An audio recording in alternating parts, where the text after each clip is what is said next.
أعوذ بالله من الشيطان الرجيم. وعباد الرحمن الذين يمشون على الأرض هونا وإذا خاطبهم الجاهلون قالوا سلاما والذين يبيتون لربهم سجدا وقياما والذين يقولون ربنا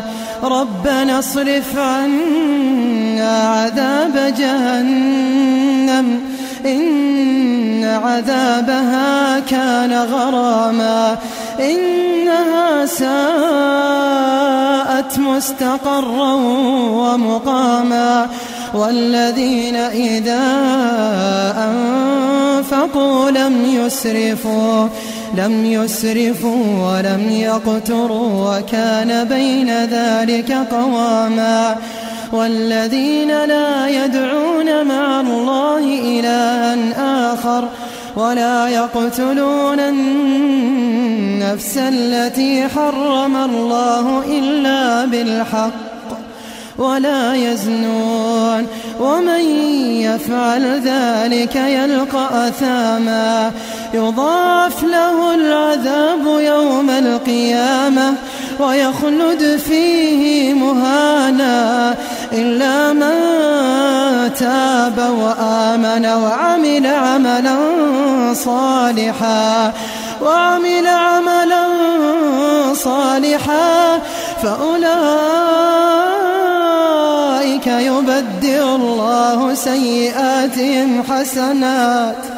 فأولئك يبدل الله سيئاتهم حسنات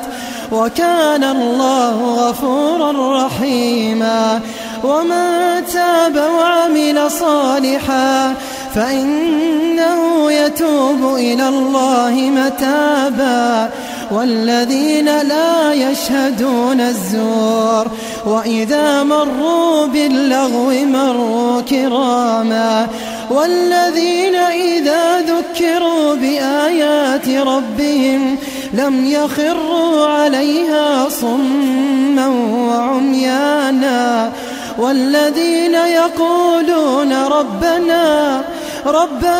هب لنا من أزواجنا وذرياتنا قرة أعين واجعلنا للمتقين إماما أولئك يجزون الغرفة بما صبروا ويلقون فيها تحية وسلاما خالدين فيها حسنت مستقرا ومقاما قل ما يعبأ بكم ربي لولا دعاؤكم فقد كذبتم فسوف يكون لزاما. TV قرآن